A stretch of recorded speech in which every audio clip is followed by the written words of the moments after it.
Sir నమస్కారం sir. నమస్తే బాబు. Sir TDP నేత వర్మ గారు మనకు తెలుసు మరి పిఠాపురంలో ఆయన పోటీ చేయకుండా పవన్ కళ్యాణ్ గారు పోటీ చేయడం, ఆయన మద్దతు తెలపడం పవన్ కళ్యాణ్ గారికి, ఎన్నో క్యాంపెయినింగ్ చేయడం, ఆయనకు సపోర్ట్ ఎన్నో ఇంటర్వ్యూలు ఇవ్వడం కూడా చూసాం. ఆ తర్వాత ఎలక్షన్స్ అయిన తర్వాత ఎన్నికల ఫలితాలు వచ్చిన తర్వాత టీడీపీ ఖచ్చితంగా ఏదో ఒక పొజిషన్ ఆయనకి ఇస్తుంది, స్థానం కల్పిస్తుంది అని చెప్పేసి చాలా మంది మాట్లాడుకున్నారు. మరి ఇప్పుడు వర్మ గారి ప్రస్తావన కొన్ని రోజుల నుంచి కూడా రావడం లేదు. మరి టీడీపీ ఆయనకి ఏమన్నా సముచిత స్థానం పార్టీలో కానివ్వడం ఏమన్నా ఇచ్చే ఛాన్స్ ఉందా? ఆయన పరిస్థితి ఏంటి సార్, మీ ఒపీనియన్ పడుతుంది? అంటే ఆయన వర్మ గారు మొదట్లో ఏమైతే అన్నారో పవన్ కళ్యాణ్ గారి గెలుపుని బంగారు పల్లెంలో తీసుకొచ్చి మీకు బహుమతిగా ఇస్తా అన్నాడు కదా, ఆ మాట నిలబెట్టుకున్నాడు. విషయాలు తీసి పక్కన పెట్టండి, ఏదైతే మాట అన్నాడో ఆ మాట నిలబెట్టుకున్నాడు. ఇక్కడ ఎందుకో ఇక్కడ హిపోక్రసీ అడ్డొచ్చిందేమో అనిపిస్తుంది. ఆయన కోరిక మేరకే కదా, చంద్రబాబు నాయుడు కోరిక మేరకే వర్మ ప్రామిస్ చేశాడు, నిలబెట్టుకున్నాడు. ఒక్కసారి వర్మ ప్రస్తావన వచ్చుంటే జనంలో బాగుండేదని నా ఉద్దేశం. ఒకటి, లేకపోయినా ఆయనకి ఏదైనా హిపోక్రసీ చేస్తున్నాం కదా, ఆయన గట్టిగా అనుకోవచ్చు, అది వేరు. అనుకోవడం వేరు, ప్రజల్లో తెలియపరచడం వేరు కదా.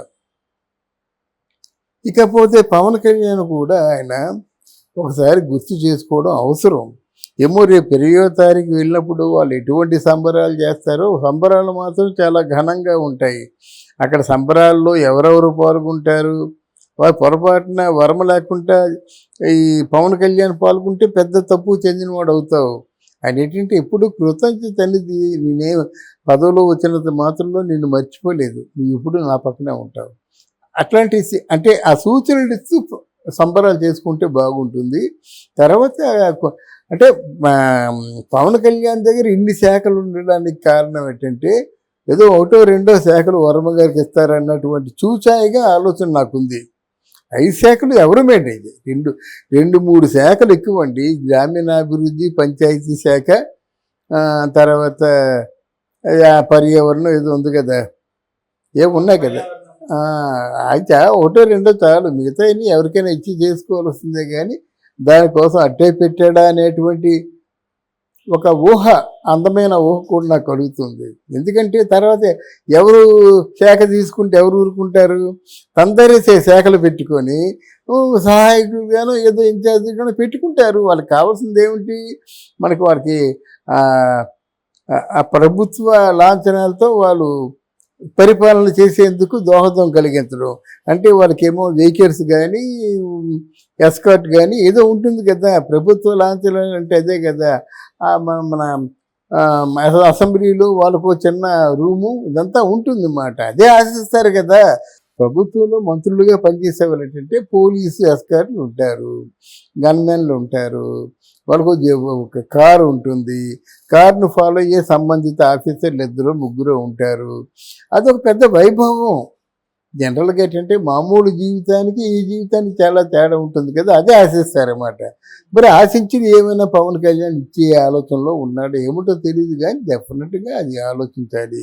అది చాలా తక్కువ. మూడోది ఏంటంటే ఇంతవరకు పవన్ కళ్యాణ్కు ఉన్నటువంటి జనసేన ఎవరికీ లేదు.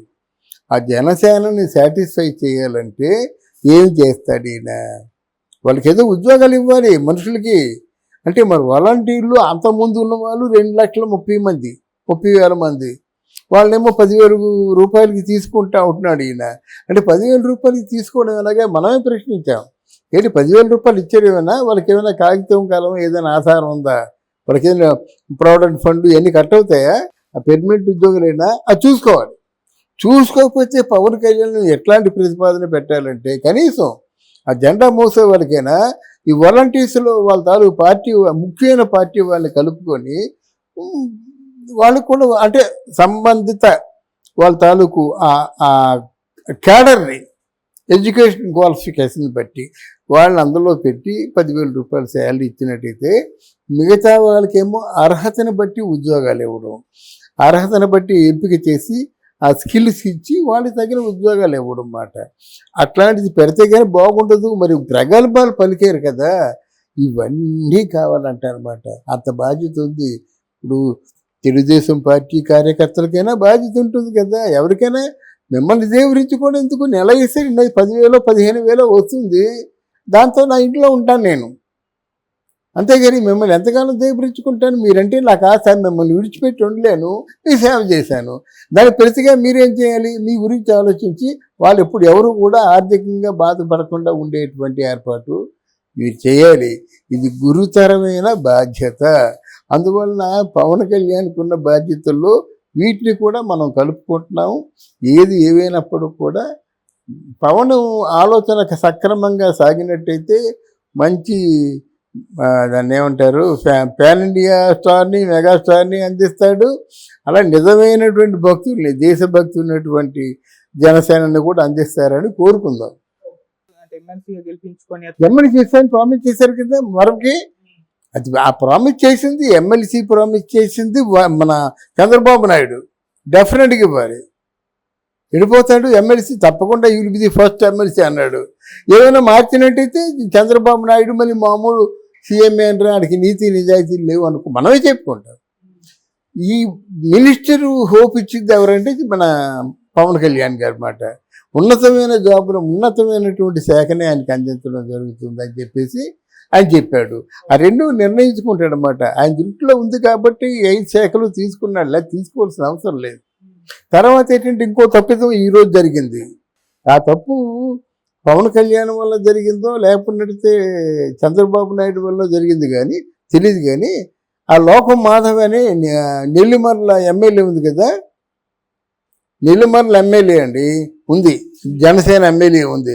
ఆవిడని తీసుకొచ్చి మరో ఉప ముఖ్యమంత్రి అంటున్నారు. పోయింది కదా, ఇంకో 5 పెట్టుకోండి వచ్చిన వాళ్ళందరినీ. ఇప్పుడు మీరేమనుకున్నారు? తెలంగాణలో ఎలాగైతే మనకి రేవంత్ రెడ్డి, భట్టి ఇద్దరే ఉన్నారో, ఆంధ్రలో కూడా ఒక పవన్ కళ్యాణ్, తర్వాత ఏమో చంద్రబాబు నాయుడు ఇద్దరే ఉంటే ఆ ఉప ముఖ్యమంత్రి పదవికి గౌరవం. లేకపోతే తొలగించేయండి, ఎందుకు? నీతో సమానంగా క్యాబినెట్ కంటేనని. అది బహుశా లోకం మాధవ్ ఎవరు? జనసేన పార్టీ. అది చెప్పింది ఎవరు? జనసేన పార్టీ. ఈయనే చెప్పుకుంటాడేమో, చెప్పడం పొరపాటు. రెండు అక్కడ ఒక ముఖ్యమంత్రి తర్వాత ఎంతమంది అయినా ఒకటేనండి. 5 మంది ఉప ముఖ్యమంత్రులు పెట్టుకోమని చెప్పండి, ఎవరికి కావాలా? జనంలో పలతన అయిపోతాడు. ఏ స్టేజ్లో తీసుకెళ్ళాడంటే అంటే ఇక్కడ అసెంబ్లీలో ప్రతి ఛాంబర్కి కూడా పవన్ కళ్యాణ్, చంద్రబాబు నాయుడు బొమ్మలు అంత ఈక్వల్ స్టేటస్ ఇచ్చినప్పుడు మళ్ళీ ఈయనకి ఈక్వల్ ఇంకోళ్ళు వస్తారా? ఆలోచించుకోవాలి కదా. అక్కడ ఈక్వల్ స్టేటస్ ఇచ్చినప్పుడు అయితే ఇక్కడ ఈయనకి ఈక్వల్గా ఎవరు అప్పుడు ఒక ప్రభుత్వంలో మంత్రులుగా పనిచేసే వాళ్ళు ఏంటంటే పోలీసు ఎస్కార్లు ఉంటారు, గన్మెన్లు ఉంటారు, వాళ్ళకు ఒక కారు ఉంటుంది, కారును ఫాలో అయ్యే సంబంధిత ఆఫీసర్లు 2-3 ఉంటారు. అదొక పెద్ద వైభవం. జనరల్గా ఏంటంటే మామూలు జీవితానికి ఈ జీవితానికి చాలా తేడా ఉంటుంది కదా, అదే ఆశిస్తారన్నమాట. మరి ఆశించింది ఏమైనా పవన్ కళ్యాణ్ ఇచ్చే ఆలోచనలో ఉన్నాడు ఏమిటో తెలియదు, కానీ డెఫినెట్గా అది ఆలోచించాలి. అది చాలా మూడోది ఏంటంటే ఇంతవరకు పవన్ కళ్యాణ్కి ఉన్నటువంటి జనసేన ఎవరికీ లేదు. ఆ జనసేనని సాటిస్ఫై చేయాలంటే ఏం చేస్తాడు ఈయన? వాళ్ళకి ఏదో ఉద్యోగాలు ఇవ్వాలి మనుషులకి. అంటే మరి వాలంటీర్లు అంతకుముందు ఉన్న వాళ్ళు 2,30,000 మంది, వాళ్ళేమో 10,000 రూపాయలకి తీసుకుంటా ఉంటున్నాడు ఈయన. అంటే 10,000 రూపాయలకి తీసుకోవడం ఎలాగా మనమే ప్రశ్నించాం. ఏంటి 10,000 రూపాయలు ఇచ్చారు? ఏమైనా వాళ్ళకి ఏమైనా కాగితం కాలం ఏదైనా ఆధారం ఉందా? వాళ్ళకి ఏదైనా ప్రావిడెంట్ ఫండ్ ఇవన్నీ కట్ అవుతాయా? ఎమ్మెల్యే వస్తుందంటే అది కొంచెం కాంట్రవర్సీ వస్తుంది.